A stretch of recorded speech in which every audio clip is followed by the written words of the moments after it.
Well, at least 35 people have been killed in an Israeli airstrike on the southern Gazan city of Rafah.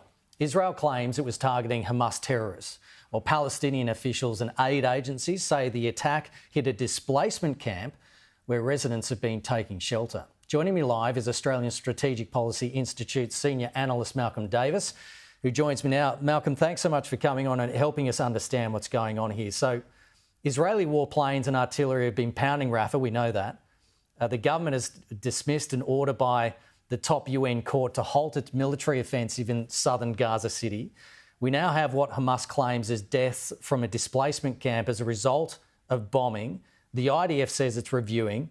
Israel would have known that that camp was there. They would have known that there were civilians there. They say they were using precision rockets. Can you help us understand what's happened? Well, look, I think that what the situation is Israel was clearly going after Hamas, but those Hamas forces were using those Palestinian refugees as human shields. I think that Israel went ahead with the strike. I don't think they should have done that. I think when you look at what's known as the laws of armed conflict and international humanitarian law, there's three requirements to observe for military forces: discrimination, proportionality, and necessity. Discrimination being discriminating between combatants and civilians.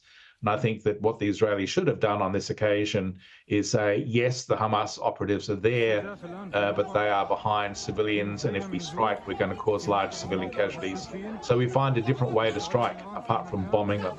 And that may have required more risky operations, such as ground force going into that camp. But I think that would have been preferable to putting bombs on that camp. The airstrike was reported hours after Hamas fired a barrage of rockets from Gaza that set off air raid sirens as far away as Tel Aviv for the first time in 4 months. What does this tell us about Hamas's continued capabilities, despite you would think that, this war's been going on for months now and a lot of Gaza has been destroyed? You would think, how much of Hamas is left in Gaza, and is it just Rafah that we're talking about? How much capability of Hamas do they have still remaining?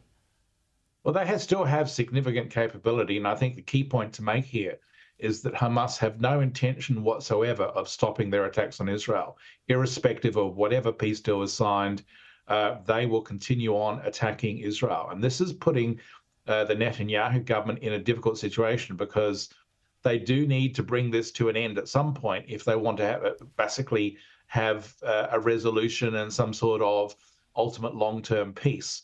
But if you've got the other side that is just continuing to attack and is continuing to be dedicated to your destruction, then you have to defend yourself.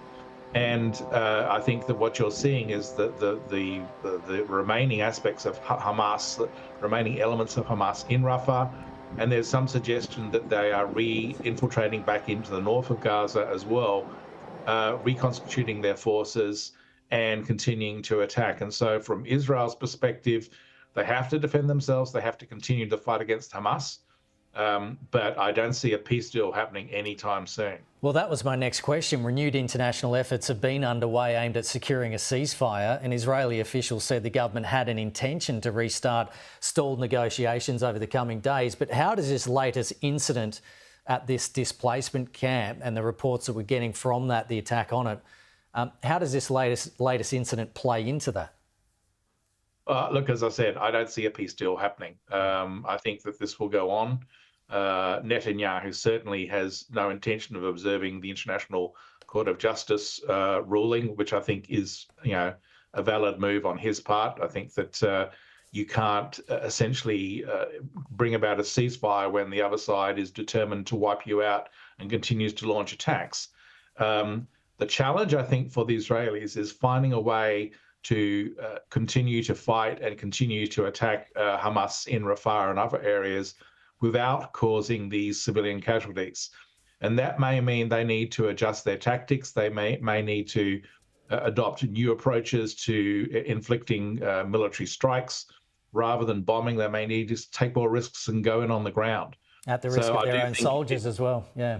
Exactly. So I do think that it's up to the Israelis to make that judgment call. But so long as they continue to use the current approach where they're bombing civilian areas, they're going to continue to get this international opposition. Malcolm Davis, appreciate your thoughts this morning. Thank you.